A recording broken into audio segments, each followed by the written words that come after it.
All right, welcome in. It's Monday morning. Time for Total Basis. Sorry we're a couple minutes late. That's my fault. Couldn't hear anything, but now I can hear my two co-hosts, Tokyo Brandon, and we've got Brian Leonard back.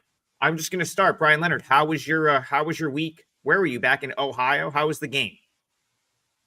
Yeah, we have some friends that live in family actually in Lexington, Kentucky. So we went to Churchill Downs, and then we went to the Reds game. Had a lot of fun at the Reds game. That was the one that long fly ball, taken back from a home run, saved the game. So couldn't ask for a better time. People in Cincinnati were terrific. The fans were great. And yeah, it was nice to get away for a few days. And I was able to catch a couple of your shows. Wasn't able to watch the entire thing. But I see that the views are up. And just needed to check and see if we won any parlays while I was gone. We did not. We did not. I appreciate you saving the winners for when I come back. It looks like Adam's frozen. Look at that. Looks like Adam's frozen. We may have to do a little bit of a pivot today, and just you and I talk, and then when Adam gets back, we'll deal with that. But if you want, we can start off. And the first game on the board that we spoke about was the Padres game. We'll start off with the Padres game, and then when Adam gets back, he can talk about it a little bit with us. Yep. Padres are playing at LA today. Yep. Or LA is at San Diego, excuse me. Dustin May going for the Dodgers, starting the season very well, which really surprised after missing last year completely and only throwing 48 innings and 30 innings the two previous years. But he's run into a little bit of bad variance here. Comes in with a 4.09 ERA. His expected ERA, 4.46, 1.25 whip. Strikeout minus walk rate's not bad. He's at 15.7, which is close to league average. But you do have some concerns about him on the season. When you take a look at his the Baseball Savant page, his ground ball rate is great. 76 percentile, extension 66, strikeout rate still better than average of 64, but most of his numbers are on the lower part, the blue part. So he's really been a guy who has not quite lived up to his potential so far. And you could understand that he's only thrown 61 innings this year, but he's been somewhat, I guess, a little bit of a disappointment, but he's healthy. And that's all the Dodgers need is just to get somebody out there healthy. Yep. They continue to have more pitcher injuries, and I'm sure we'll get into that a little bit later on. Nick Pivetta going today for the Padres, 3.16 ERA, 3.49 expected ERA. Great whip at 1.02. He's at 21.0, his strikeout to walk ratio. So he's done everything that he needs to be. But the problem is, and it's always been, that he's a fly ball pitcher. He's in the 11th percentile for ground ball rate, 14th percent in barrel percentage, 26% in chase percentage. So he's playing in a ballpark right here in San Diego that does not give up a lot of home runs. That's good. I said that when he went there. This is the perfect spot for him. But he is playing against a Dodgers team who has a lot of power, and that's always a concern here. In looking at the current number, we've got May's about a 115 to a 120 favorite. Total on this is 8. I prefer the San Diego side, but this Padres team just has not been hitting. They struggled. So unfortunately, even though it's probably the best, should be the best game on the board or one of the best games on the board, I'm probably not going to be involved in this one. How about you?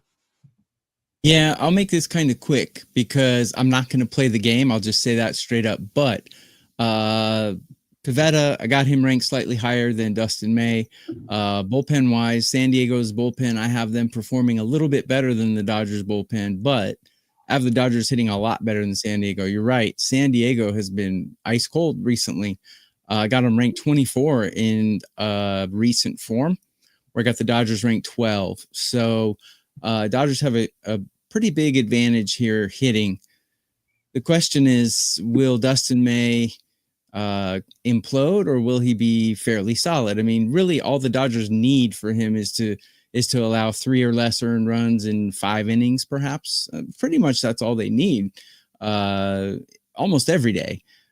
So we'll see if that's what Dustin May can get him. This San Diego lineup is ranked very low, but they're extremely talented. So I can't explain why they're hitting so poorly. But when you got Tatis, Machado, Merrill, this lineup is stacked 1-9, and there's no way they should be ranked 24th in hitting. So when they're going to break out, I don't know. It could be today against a pitcher like May and a bullpen that's kind of underperforming. So I would be with you. I mean, the Dodgers have the numbers on their side, but San Diego might have the intangibles, which is why it's a little quagmire for me. I'm not going to play it. Am I back? Can you guys hear me okay? Yes. Sean in the chat said, don't lie, you overslept.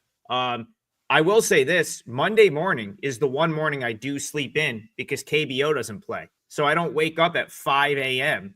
because we have no KBO games on Monday. But this was feeling like a good morning. I still got some of the expensive water left from the weekend. I'm over here hydrated for the first time ever. Usually drinking coffee or soda, but I think we're good. And now we'll talk about this game. My one sort of thing I wrote down when I looked at this game was the bullpen usage for the Padres. So this is a team that I feel like is that this bullpen is a huge component to San Diego's success, in my opinion. Like, you know, the hitting is one thing, and of course they're fun to watch when guys like Jackson Merrill, Tatis, when they're all sort of firing on all cylinders. But I really feel like the backbone of this Padres team is having a good bullpen, and we've seen at times this year what happens when their bullpen starts to get a little bit tired, gets a little bit used up.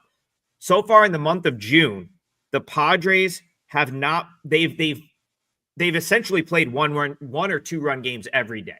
If I read the June scores, now this is a team that's 4-3 in June, but if I read the scores, 6-4, 1-0, 3-2, 5-6, 3-2, 2-0, 4-3, 1-0. That's an awful lot of high leverage bullpen innings, and I feel like it takes away the one main edge. If I look at these two teams, I'd say, okay, Padres better bullpen, easy call. I don't know that that's the case coming into this game with some of the usage that they've had. So this truly does feel like a coin flip to me. I got nothing here. I wouldn't know how to play this game one way or the other because I'd like to find a way with the Padres, but too much bullpen usage for me to get involved. Go ahead, Brian. Yeah, I mentioned the bullpen. The four best relievers, Suarez, Adam, Estrada, and Morgan, have all pitched 2 out of the last 3 days. And really everyone has been used a lot lately. So we'll have to see what happens in that pod. So they're going to have to get good innings out of Pivetta, which he's pretty good. He's in 12 starts, he's got 68 innings. So he's going, 5 innings a game. If you do like the Padres here, and I agree with you with that bullpen, I would play the Padres the first 5 as opposed to the full game. Absolutely. Yep. Definitely agree with that. That way you get the bullpen out of it, and Pivetta has been fantastic this year. All right. I'm back in. It looks like we're firing here, and now I got to get back into the flow. Brian Leonard, it's good to have you back. This was a tougher show to do with just the two of us last week, but I think we did an okay job, and we finally hit a parlay on Friday. So Tokyo Brandon and I had Marlins plus 1.5 in the day game, which hit, and then TB got the Mets home at night minus 1.5. So a much needed parlay win, and hopefully we can do that again today. Ethan Bainbridge likes the Cubs. So I kind of chickened out on that parlay, though. I took the Mets against the Rockies on the money line.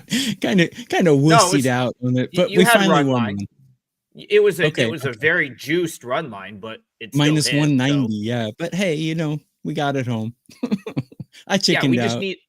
Hey, listen, like the A's, who we'll talk about in a minute. We just needed to see one go through the hoop. Got off to a good start, lost a bunch in a row. Had to see one go through. I expect us to have a better week this week. Let's go to Ethan in the chat. He likes the Cubs. This is another big game on the slate today. Cubs, Phillies. Brian Leonard, start us off. Cubs, Matthew Boyd on the mound. Lefty. Phillies have not played well against lefties this year. They're 8-12. on against lefties, 29-16 versus righties. You take a look at the splits leaderboard over at Fangraphs. You see that Philadelphia ranks 10th in baseball at 105 on WRC Plus versus lefties. Better than average, no doubt about it, but it's not the same team. Obviously, Harper is out, and he's going to be out for a while, it looks like, unfortunately. So this is a team in Philadelphia that has been struggling offensively. I did take a look at the team total here. We're looking at the game is basically Wheeler 125, 7.5, slightly to the over. Philadelphia's team total is 3.5, and out of their last 12 games, they only scored 4 runs in 4 of those 12 games. So they've been struggling offensively. Going against Boyd, a lefty. They don't hit lefties as well as they do righties. I obviously like Boyd. He was in Cleveland last year, and we made a lot of money from him the last 2 years. So it's been working out very well. But how often do you get Wheeler in this price range? We talked about that the other day. We've got to take advantage of certain things here. I don't like this Philadelphia offense right now. They've got a lot of guys that are basically they're not starters. They're not full-time starters. So most of their guys are either slumping or hurt right now. Boyd comes in 3.01 ERA, 3.29 expected, 1.19 whip. His strikeout minus walk ratio is 19.0. Extremely good. We've got the same thing coming out of Philadelphia, though. Zach Wheeler, he's just been terrific once again. 2.96 ERA, expected ERA 2.29, even better. 0.92 whip. His strikeout minus walk ratio is an amazing 26.0. So we've got 2 guys that don't put base runners on and strike out a lot of batters against 2 offenses who have not been as good as they were earlier in the season. Yes, it's a 7.5 here, but that would be the only way I would look at this one. When you take a look at the bullpens, as you mentioned before, we go back and take a look at the back of the bullpens here for Chicago. Chicago's bullpen is very much available. They've done very well, and Philadelphia's is something similar here. So I like the situations here for the under. Both teams are struggling a little bit offensively. You look at the talent, they're both very good, but you do have your ups and your downs. And I think this game going under is probably a good bet here. I really like the Philadelphia team total here under. We're looking at the over for Philadelphia's 3.5. And as soon as it lights up here on my scoreboard, there it goes. Philadelphia is right now 3.5 over 35. So you can catch under 3.5 at slight plus money. I kind of like that. Let's use that one as my play in our parlay today. Let's go. Damn, I was going to use this game. Oh, were you? That's all right. Okay. I'll leave that alone. No. It's okay. It's okay. You sure? Yeah. Okay. Well, I mean, were you going to give some like out random strikeout thing that no one can get? Because you can still give that. Oh, okay. All right. No, but go ahead, Brian. I'll go after you. Okay. Well, let's go Philadelphia under 3.5 at slight plus money here. I believe it's 105 or so, and look for a really nice pitching matchup between these two. All right, Brian, can you just clarify what your play is again? Because Philadelphia team total under 3.5 plus 105. Maybe you'll get a 110 out there, but let's just go for the 105 at this point because it's still early and these lines are going to move.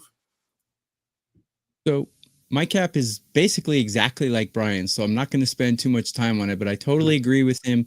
2 really good lineups that are underperforming horribly, 2 really good starting pitchers, and 2 bullpens kind of hard. I mean, Philly's bullpen is very hard to trust right now. So I mean, totally with Brian, but I was going to approach it another way. My leg of the parlay was going to be this game first 5 under 4, but I'll make it something else later on in the show. I have plenty of things to like today, but without wasting too much time, my cap is pretty much the same as Brian's. 2 great pitchers, 2 lineups that are underperforming, so under would be the way I would go as well. Yeah, and I think it's I'm glad that you brought that up, TB, because there are some people that are not going to be able to parlay team totals. Like I just know, like if you're playing at a an offshore shop, like some of them are not going to let you put the team total in a parlay. So if you can't get Brian's team total under 3.5 in the parlay, Tokyo Brandon likes first 5 under as well. So there is, and I know you'll be able to parlay that. I got to be honest, that's the under here is terrifying to me. Just play devil's advocate for a second, because both of these two lineups on a moment's notice can get very hot. The one thing is like you can always count on the Cubs and the Phillies to have good at bats. And I'll go back to something that Brian said that surprised me a little bit. So I played against the Phillies correctly over the weekend with the Pirates. I had Pirates plus 1.5 on Saturday, and I backed a left-handed pitcher in that game, in Andrew Heaney. And I kind of said to myself, I saw that WRC plus stat, Brian, and I said, man, I'm asking for it here because the numbers aren't that bad against lefties. And theoretically, I mean, you take Harper out of the lineup, it might, I don't know that makes them better against left-handed pitching, but it's like Harper out, like that's, one of the reasons that I think Philly is that they're not able to put their optimal lineup out against lefties is because you've got Stott, Schwarber, Harper are all left-handed. They looked awful against Andrew Heaney. I'm sitting here thinking, like, how is their WRC plus so high against lefties? And then, like, but they don't win games against them. I guess that's my only concern, is that, like, that starts to play out at some point. But Boyd looked really good in his last start.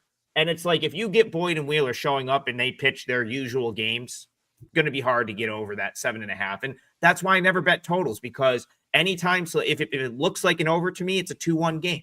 That's why I don't bet totals, guys. I never release totals, and it's for that reason. So not a ton else to add here. I will be rooting for your guys' unders because I want to hit another parlay today. So that's what I've got. And yeah, G Hurt in the chat. Harper hasn't been great this year. I still think he's kind of like he's the heart and soul of that team. Yeah. That's part of the reason I was okay, playing against them over the weekend with the Pirates, getting the 1.5. When Harper went on the IL, I still think he's just like huge for that team. He's their leader, and you take him out. Him and Schwarber are the two leaders in OPS for them this year. So say what you want about Harper. It's still a huge loss, a massive loss for them. Go ahead, Brian. I just wanted to point out, when you take a look at the lineup that they're going to throw out there today, on Statcast, read once again, it's same for hitters as it is for pitchers. And the only really guy who's having a good season offensively is Kyle Schwarber. He's read all the way across, whereas some other guys, like some guys have an expected batting average pretty good, Bohm, Turner, and Castellanos, but really they also have Blue in there. So none of them are the only guy having a good season offensively for Philadelphia is Kyle Schwarber. And you can pitch around him without Harper in there in that game. So, yes, Harper has not been as good this year. He's had his tendencies where he's been hurt and just hasn't put it all together. But still, we've seen, based on his entire career, that he's an electric bat, and you've got to pitch around him and try to figure out how to do it. When you've got, Real Muto's down year, Bohm down year, Turner hasn't been that great. Castellanos, Otto Kemp's coming in for Harper. He'll get the spots today, but Bryson Stott, he's got a lot of Blue in his Statcast page. So none of them, other than Schwarber, is hit very well today. So you could pitch around Schwarber, and you got a veteran out there. I think they'll have some success here. All right, I'm going to go back to the comments. Isaiah says, Ray's bullpen, mega taxed. I would say the Red Sox is as well. Last week on Friday, I said that the Red Sox would win at least one game this weekend. I said their season was on the line. If they got swept in that series with the Yankees, that their season was basically over. I know that's a bold thing to say in June, but I truly felt that was the case. If they had, let's say they got swept this weekend, they would have been 7 games under 500 and in the territory of like, do we just blow it up this year? Like that's how I really felt like what they were approaching. The Red Sox did exactly what I expected. They put their best effort into the season really this weekend. They take 2 of 3 from the Yankees. This feels like a tough turnaround to have to now go play the Rays after that sort of emotional series, the wins the last two nights in the manner that they did. I cashed with them on Saturday. So Brian Leonard, do the Red Sox have a little bit of a letdown in this spot tonight after a couple wins over the Yankees the last 2 days? Normally I would say yes, but they're playing with their backs to the wall the rest of the season because of the way they started this year. There's been a lot of talk about firing the coach. I just don't believe it. It's just a situation where the Red Sox have the talent. They just haven't put it all together. You take a look at the Red Sox batting lineup. Devers is having a terrific year, even though he doesn't run to first base. I won't get into that. But Abreu's been terrific. He's just a great all-around player. But in Rafaela is much better than what his reputation has been. So they are missing some guys. Duran right now is struggling. He has not hit well as of late. Trevor Story, every time they get ready to have him benched, he comes out and he plays well. And now I guess yesterday Mayer was benched. So we'll have to see it goes on. But they've got a lot of talent on that team, and they can come out in any night and hit well. Problem is Tampa Bay's offense is really peaking right now. You take a look at, just talking about Red on StatCast, Yandy Diaz, Jonathan Aranda, Brandon Lau, Junior Caminero. They're all red across the board. They've got the better hitting team that Boston has right now. We've got in this game, we got Bello going against Shane Baz. Two guys that have highly touted, but neither one of them have really gotten off to great starts. Baz comes in 4.96 ERA, 4.32 expected, 1.36 WHIP is pretty high. Strikeout to walk ratio looks like 13.3, a little bit less than league average. And Brian Bayo is a guy that I've usually faded. His ground ball rate, excellent ground ball rate, 88th percentile. Other than that, I don't see a whole lot here. 3.91 ERA, 5.71 expected ERA. If you're into regression, you want to bet against Brian Bayo, and I have no problem doing that. His whip whopping 1.59. His career whip is 1.43, and yet they signed him to that major contract. We've talked about that in the past. Bad signing by Boston. You look at his strikeout minus walk ratio, it's only 4.3 in the bottom 13 in just about every category. 13th percentile in walks, 10th percentile in strikeouts, 9th percentile in whip, 5th percentile in chase. This is a guy I'm looking to fade. I don't want Bello here. I would prefer Tampa Bay. I think the line is fair here. I like the Tampa Bay side. So this is why I love doing this show, man. Our commenters are really knowledgeable, and you guys are great, man. It looks like Isaiah's got a old Indians hat on. He's rocking that. Okay, nice. Brian's home ground. So we have a chronic walker playing in this game. My chronic walker, number 6 in all of MLB, chronic walker, Brian Bayo. Great stuff. His prop for walks is 1.5.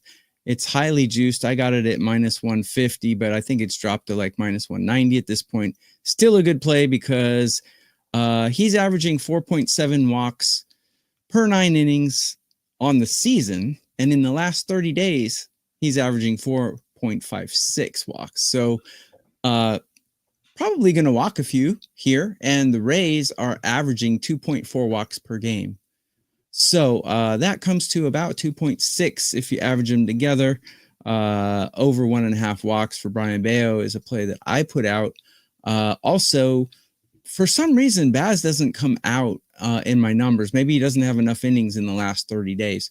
But the Rays are whacking the ball really good right now. Got them ranked 6th in MLB. But the Red Sox, not too shabby either, got them ranked 3. Over would be the only way I would go in this, but I've seen some of the commenters saying they like the Rays team total over. I would kind of agree with that. The Rays are just whacking it really good right now. Bayo's a bad pitcher. Sorry, he's bad. Sometimes you got to just cover the logos, cover the team names, and go with the team that's better. And Tampa Bay is just a better team. So that's the way I would go in this, but I like the walks prop. Man, as someone that's probably been, I've been way too high on Baz his entire career. I think we've talked about that, like on this show. I got to stop judging him based on what I thought he would be and what he is now. That being said, I mean, he's still got a good fastball. I still prefer him to Bayo. I just like earlier this year, I would have said, "Oh, big advantage right there, Baz over Bayo." I would take Baz all day. Now I'm starting to come around on him, just like him not being what I expected him to be. That being said, like I'll go back to the original comment. I'd far prefer having the Rays bullpen here over the Red Sox, like after what the Red Sox needed to win those last two games. The Red Sox basically used every reliever they had was used the last 2 days to close out those two wins against the Yankees. Now, the Rays have played a ton of close games, and every game against the Marlins this weekend was close. But they kind of were able to give, I would call yesterday almost like a day off for their bullpen in a lot of ways. They used, it was Uceta for 2 innings at the end, who's someone you could live without, in my opinion. What was really the only big time usage. Kelly came in 13 pitches, Montgomery threw 5.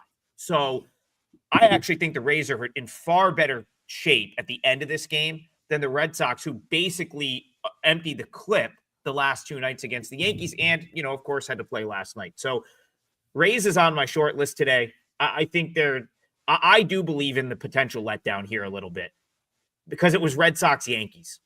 Big rivalry, back-to-back big wins. Now they got to turn around. I think they might have a letdown. Go ahead, Brian. I do want to point out because of we knew this coming into the season because of all the rain that happens in Florida, and I've got a house in Florida also, so I know all about that. Tampa Bay has played 43 games at home, only 22 games on the road. So keep that in mind. Your stats are normally better at home. The run differential is plus 48 on the season. The Red Sox are plus 17. Keep in mind, Tampa Bay has played twice as many games at home than they have on the road. Yeah, that one, we'll probably, I mean, there's only 9 games today. There's a good chance we'll get to all of them through the course of this show. Plus, we owe you 5 minutes at the end, so we're going till 10:05. Rays might be my parlay leg, but I want to see what else comes up. So give me the Rays parlay. I was just going to jump in. All right, you can't both steal my stuff, man. No, that's good. I'd rather you have it because I have opinions elsewhere. So you want Rays just full game money line, TB? Yes, sir. At plus 105. Plus 105 is what I'm seeing. You got that, Brian? Rays money line anywhere from plus 100 to, or actually minus 105 to plus 102. Basically, we'll go even money. We'll say 100 then. Sure. Yep. I was going to say, I quickly pulled up 2 sites and they were both at even money. So we'll give you even money there. Cool. Let's do that. Yeah. Let's do that. Bayo is just awful. So I'll go with the Rays. Yeah. Yeah. I'm with you there, TB. That's very much on my short list for today. Okay, all right. All right, Chad Picard's here this morning. What's going on, Chad? He's always in the chat. He likes he likes Brewers money line. Got to be honest, that was one of the more surprising sort of results yesterday, in my opinion. I felt like that game set up really nicely for the Brewers to win. They ended up losing a 1-0 pitchers duel to the Padres as a pretty big favorite. I think $1.75, $1.80 favorite. They turn around today, and now they're the underdogs to a team that just continues to not be able to get out of their own way in the Braves. I know you guys saw my guy Craig Kimbrell get called up over the weekend, and then he gets out of an inning, works an inning, doesn't give up a run, and then he sent back. They just said, "Nope, we've seen enough. We're going to send him back down." Brian Leonard, what is going on with the Braves right now? And do they bounce back here? They're 10 games under 500.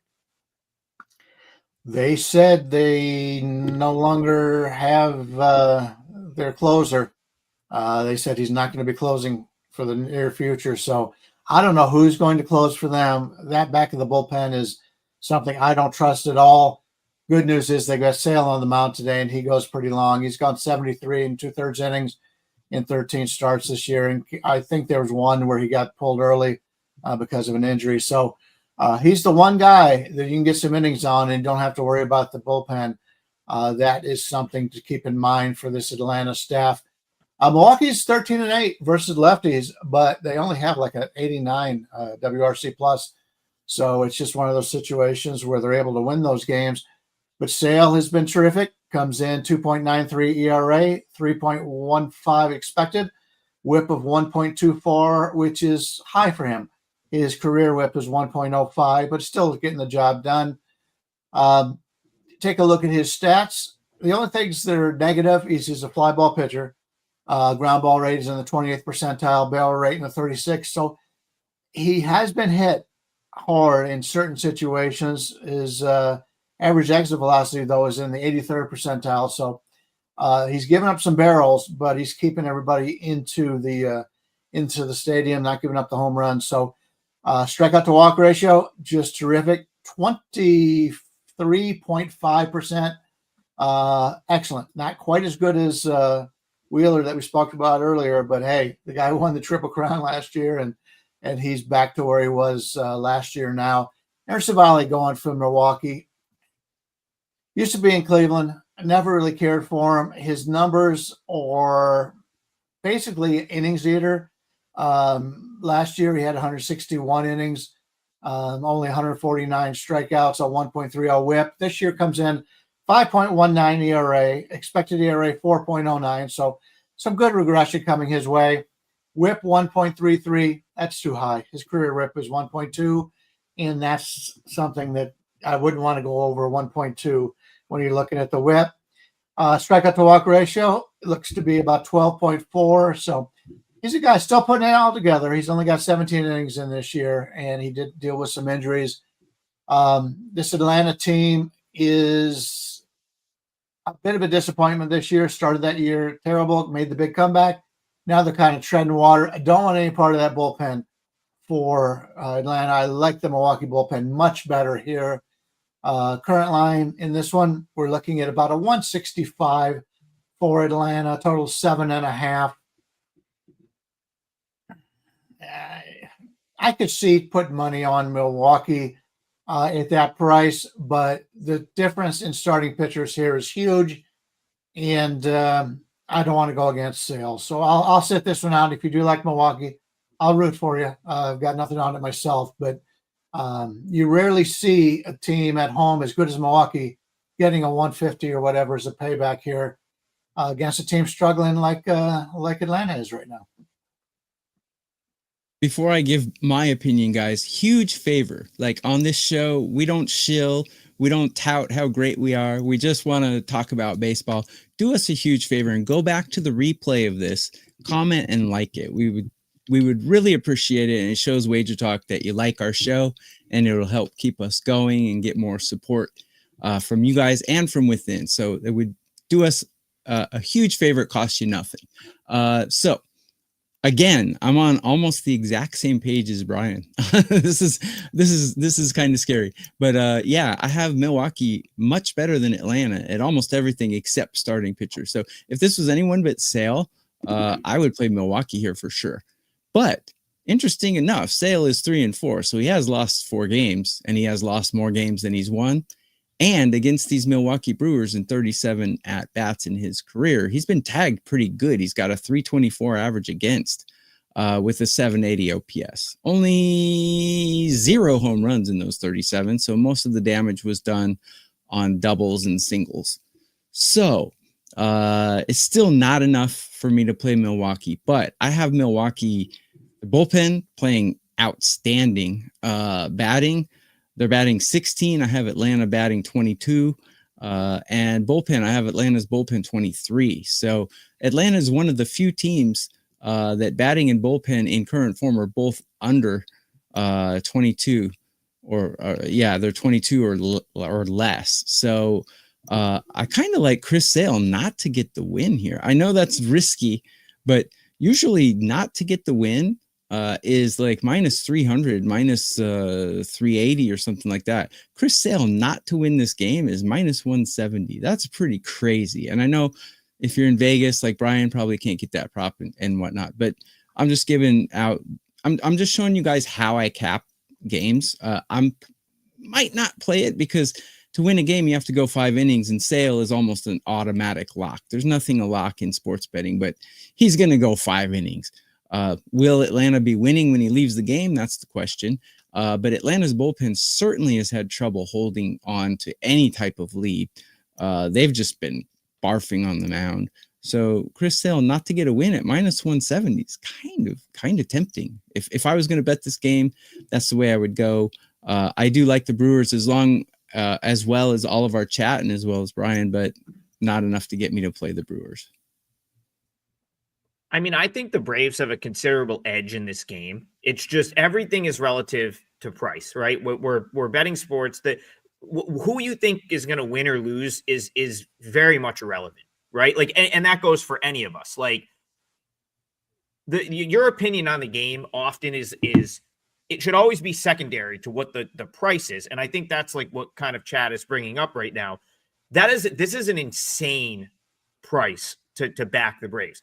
I don't care if it's your favorite game of the season. Like, laying $1.70 with the Braves, a team that's lost 7 straight games, that has absolutely no clue what they're doing 7th, 8th, 9th inning right now from a bullpen perspective, it is just crazy.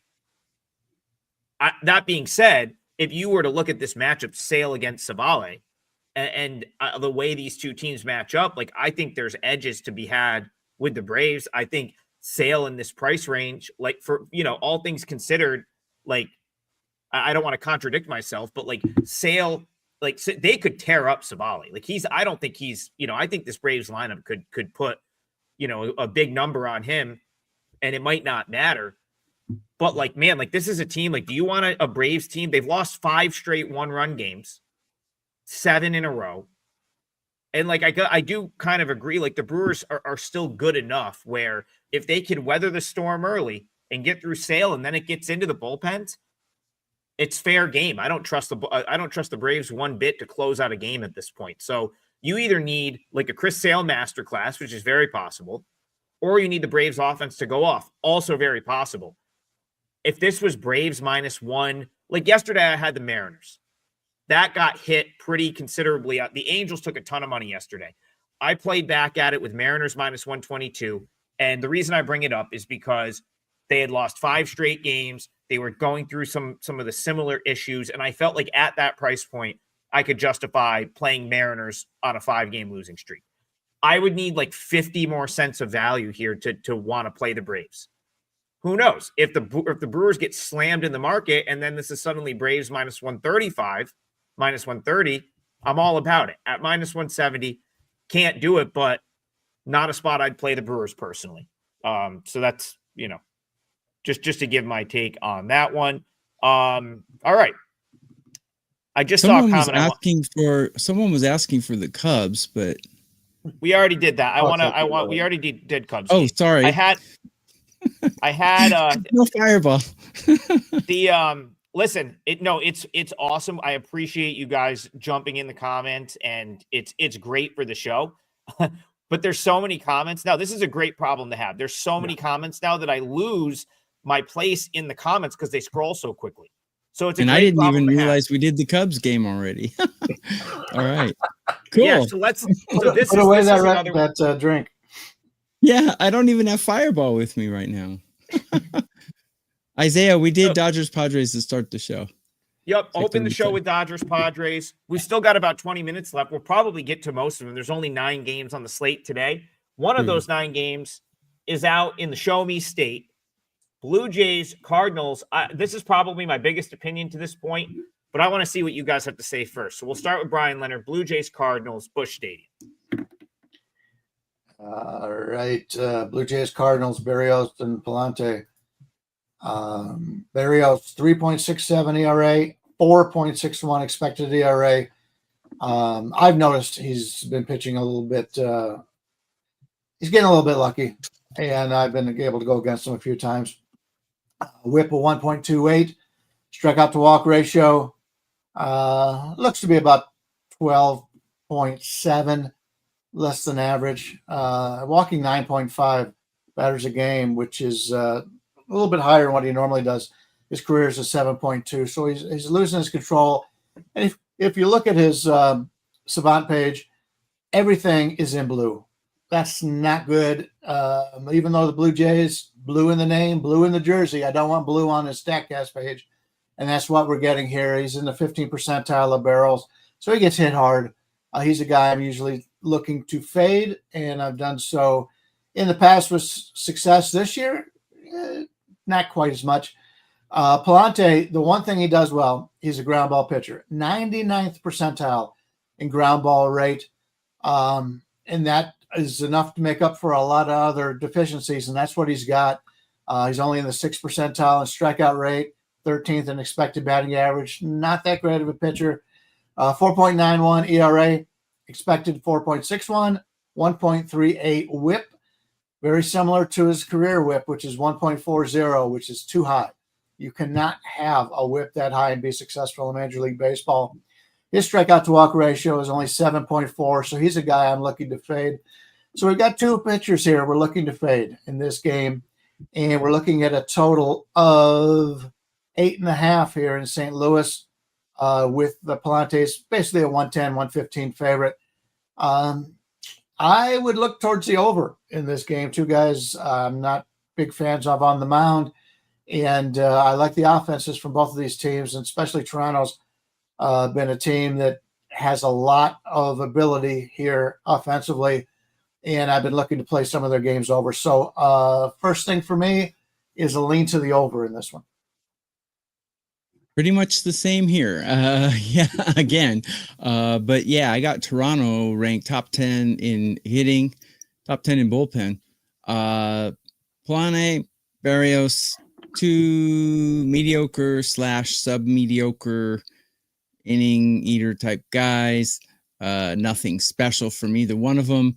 Two lineups that are pretty power packed. I mean, St. Louis is hitting 11 and Toronto's hitting 8. I would, the funny thing, 8.5, Brian, but the team totals are both 3.5 on Pinnacle. Now, maybe the other books that you got have them bumped up to 4.5, but if you add 3.5 plus 3.5, it does not equal 8.5. So you can find some value here somewhere. And I would say you could find the value in team totals over 3.5. What are you seeing for team totals? Well, it is 3.5 over 141 at Pinnacle, 3.5 over 150 is Sports 411, but most of them have 4.5 under 140. I see. Most books will allow you to alt it down, and you only pay maybe 30 cents or so. I know you don't neither one of you guys like doing that. I like doing it from time to time. But 3.5 at minus 140 for the visiting team here would be a good bet, I think. Why not? Why not? The Blue Jays are smacking it pretty good.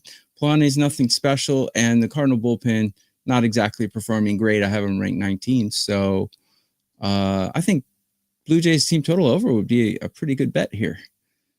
I might put it out after the show. Adam.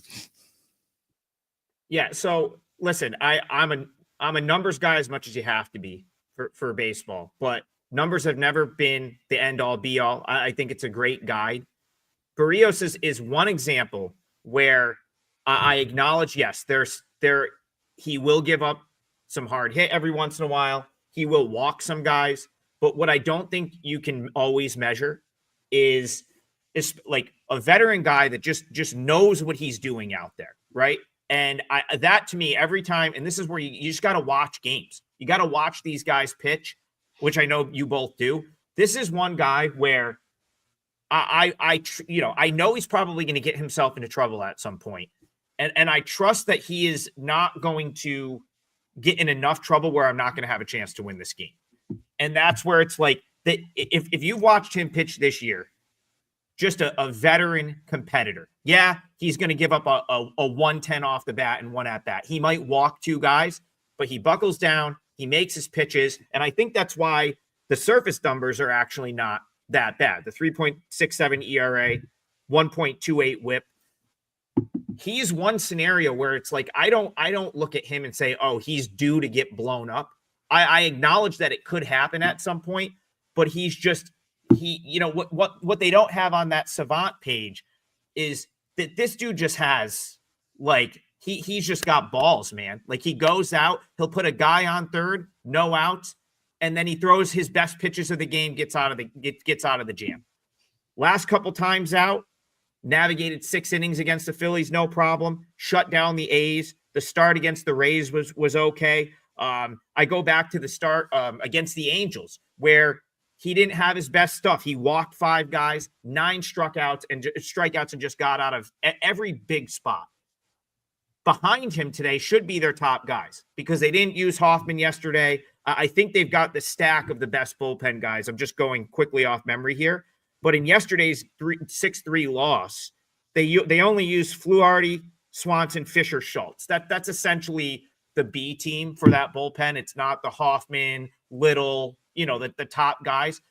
If Barrios can give you 6 here and he doesn't get killed, the Blue Jays are going to be in great position to win this game. I thought I was the only guy who liked Barrios. He's kind of like the ugly girlfriend. You like to date her, but you don't want to tell your friends. I actually like Barrios, but I didn't want to tell anyone. Go ahead, Brian. Brian, go ahead. Yeah, the last 7 years, Barrios has overperformed his expected ERA, meaning his ERA has been better than his ERA 6 of the last 7 years. So he does have that ability. But then again, he's got a 101.79 record and with a 4.05 ERA, 1.23 whip.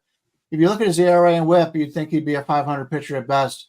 So maybe there is something to that. But he has been able to outperform his expected ERA basically every year. Yeah, and I pulled up a comment that I wanted to, sort of finish with. Fixer says Blue Jays bats are getting hot. Yeah, like this team's starting to hit. They're starting to play like a winning ball club. If you watch the last 2 series against the Twins, Springer gets a big late hit. They're able to win the first 2 games of that series. Took 2 of 3 from a good Phillies team. Mick Abel had a tremendous outing for Philly, and I forget who was on the other side, matched him. They got the walk-off hit late. I love the way this Blue Jays team is playing right now. This is going to be my parlay leg. It might end up being a client play for me as well. Probably the only thing I really love today, at least so far. I think you're right around, or I don't know if I would say love it. If I did, I would have put it out already. But I definitely like it enough to at least put it in the parlay. So what am I looking at for Blue Jays? Like roughly even money? Right now, it looks like you're going anywhere from plus 103 to minus 102. So basically even money. We'll call it even money. Yeah, I mean, again, I understand the risk. If the Cardinals are putting the bat on the ball, they could hang a crooked number off Rios, but I think we have outs. It's like poker, right? Like, do you have river outs? I think we have outs with the fact that the Blue Jays might hit as well, and they might be able to just out-hit the Cardinals here. And then if you get to the late part of the game, I don't mind that Blue Jays bullpen one bit. I like Absolutely. the Hoffman Little setup at the end of the game. So they have a huge bullpen advantage.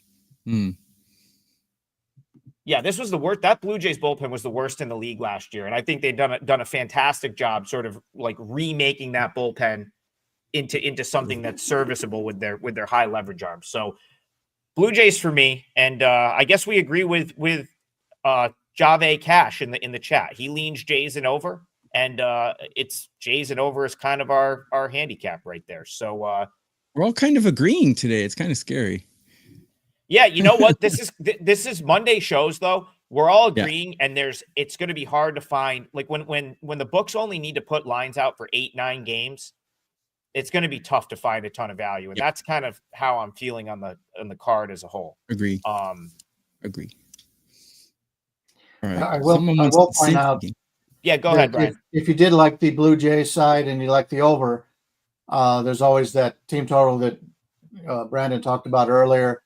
If you want the 3.5, you're playing some juice. If you want the 4.5, you're getting a nice 120 payback. So that's not bad at all. Good advice. Stacy in the chat. First time I've seen her in here, or him. I know Stacy's a potentially a man or a female name. So regardless, welcome in, and we appreciate your comment. And this person wants to talk about A's, Angels over. TB, what did I say? I said the A's need to see one go through the hoop. It's like a shooter that's in a shooting slump. They needed to see one go through. And since they've seen that ball go through the net, or in this case, a win after losing for about a month straight, they're 3-1. They took 2 of 3 against the Orioles over the weekend, and they're back to playing respectable ball. Now they come into a series against the Angels. Angels have been kind of rolling. Lost yesterday to George Kirby. Finally figured it out. I think was the takeaway there. Had like 14 strikeouts. Incredible performance for him. Now the A's have to go, and this is now they're hitting the road though. They're heading to Anaheim here. It's A's Angels. Brian Leonard, start us off. Can you justify backing the A's here? The A's on the season 6-6 versus lefties. They got a 112 WRC plus, a 7th in baseball. So they hit lefties very well. Going on the road, I think, helps them. They seem to have played a lot better on the road than they have at home. Let me just take a quick look at that for Oakland. On the road, they're 14-18. At home, they're 12-23. So if you want to play Oakland, the best place to play them, even though they're not Oakland anymore, best place to play the Athletics would be on the road. The only problem I have here is we don't know who's going to start for the Athletics. Springs. I'm sorry?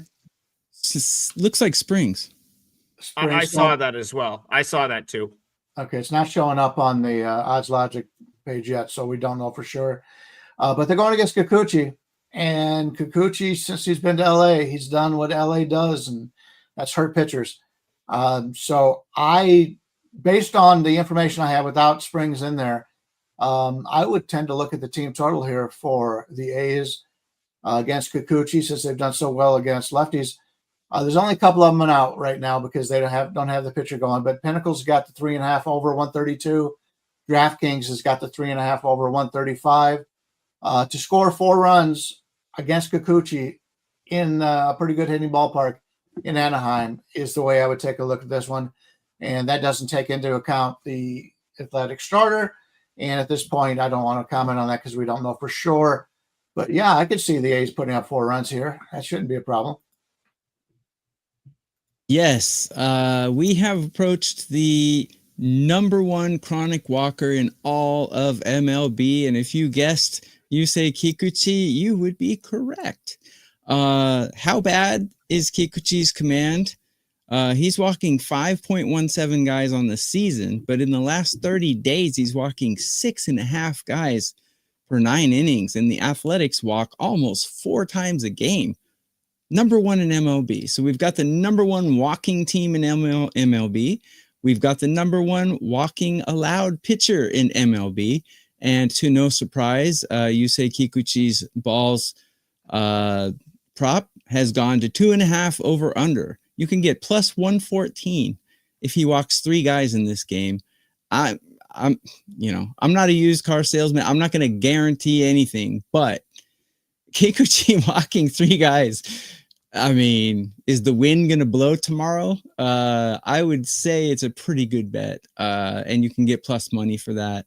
I got the prop about 3 hours ago. Fortunately, I'm in Japan. When everyone's sleeping, the numbers come out. They sneakily put the numbers out when everyone's sleeping, probably because they want to hedge their liability. I'm not sure, but I certainly grabbed over 1.5 at minus 180, I think it was. He's going to walk 2 guys. Will he walk 3 or not? Probably. Plus money is a great play. I think there's going to be a lot of runs in this series, probably a lot of runs in this game. So I love the number 1 chronic walker in MLB today. Yeah, you need Kikuchi to make a big pitch. Just blow the bases. It's been unbelievable to watch him. He can't hit a spot until there's like bases loaded, no outs. And His then he command makes the best, horrible. and then he makes the best pitch of the game. He's got a 3.23 ERA. His WHIP is 1.59. I bet I don't have his page up, Brian. I bet all the expected stuff with him is off the charts this year because he has put himself consistently based on exactly what Tokyo Brandon's saying. He walks guys, he nibbles, and then it's like he needs to make a pitch, and he does.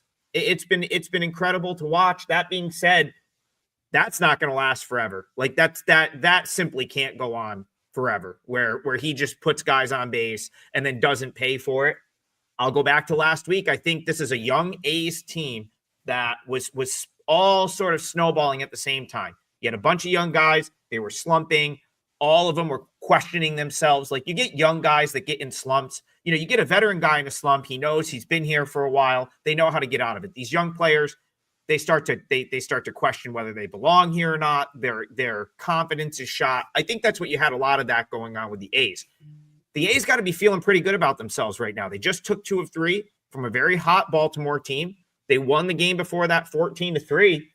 I think if they get runners in scoring position here, they're going to cash some of them in, because it's just, that's how baseball works. When stuff starts to roll again, it tends to carry over. It's probably why Tokyo Brandon does such a good job betting baseball, where he's sort of playing off of like what's been happening recently, because it seems to be contagious. That's what I kind of see with the A's right now. I think they hit here. And, you know, the Angels offense has been better than I've expected them to be pretty much all season. You've got Trout back. You know, yesterday they had some really good at-bats. It's just Kirby was just out of control. And even at the end, like, I thought I was in trouble at the end. They got a guy on base off of Munoz. He buckled down, made his pitches. So this is going to be easier than that. They saw like vintage George Kirby, and Munoz like buckled down and was throwing 101 mile an hour pitches that were moving all over the place. So much easier setup today. I am with Stacy. I think this game goes over. I like the over. I think it's 9. That's a very fair price on that total. The Athletics have to be one of the biggest over teams in MLB, don't they? I haven't checked the numbers. I'm just saying that off the cuff. Yeah. Getting back to Kikuchi a little bit. Yeah, you mentioned he's got that 3.23 ERA. His expected ERA is 4.93. So Yeah. Major negative regression coming his way. And his walk rate is 12.9%. Now, he had a 12.8% in 2022. So he's had problems with control in the past. League average is 8.4. So I'm in full agreement. I love the walk prop if you can bet it. I can't bet it, but I think Tokyo's got a winner there. And with Kikuchi's extension is 80%. Great. Everything else is worse than the league average for the most part. A lot of blue. Walks too many people. Can't get anybody to chase after his pitches. So he's got to go right down the middle. And that's what gets you in trouble. I think we got a nice winner on the A's here. And the A's. Jay, you got that term Mickey Mouse ballpark. Oh, Yeah. Sorry, Brian. I didn't mean to cut you. No problem. Jay, you got that term Mickey Mouse ballpark from me. I guarantee it. Sorry, just comment. All right, my guy Titan CT. We can't finish the show. Titan CT has been, I think he's been watching my shows since I started at WagerTalk. So shout out to him. He's always in the chat. And anytime I see him pop up, I've got to get his game covered here. So we have time for one. We were late this morning, so we've got time for one more here. And we have locked in the 3-team parlay, which I will read off again after this, and I'll get like an actual price on it. In the meantime, let's talk. We've got Marlins and Pirates. Yuri Perez, who's been rehabbing, and I feel like he's been rehabbing for quite some time, against Mike Burrows, who was a guy we sort of talked about last week a little bit, being sort of like one of the forgotten guys in the system because there's so many other good pitchers in the Pirates organization. So Pirates had a good weekend, and they're starting to heat up a little bit. Marlins played a great series against the Rays, ended up on the wrong side of a couple of close games. Brian Leonard, anything here for you, Marlins, Pirates? No, unfortunately, I don't trust the Pirates bats. I'd love to play Yuri Perez, but he's coming back from injury. And I've learned this year with all the other guys that have come back from the major injuries, for the most part, it's taken them a while to get everything together. We just saw it yesterday with Strider and, as you mentioned, the Seattle pitcher. So I'm going to sit this one out. Kind of agree with Brian. The Pirates can't get anything going offensively. Burrows, I have him ranked really low, but the sample size is so small. I don't really trust my number.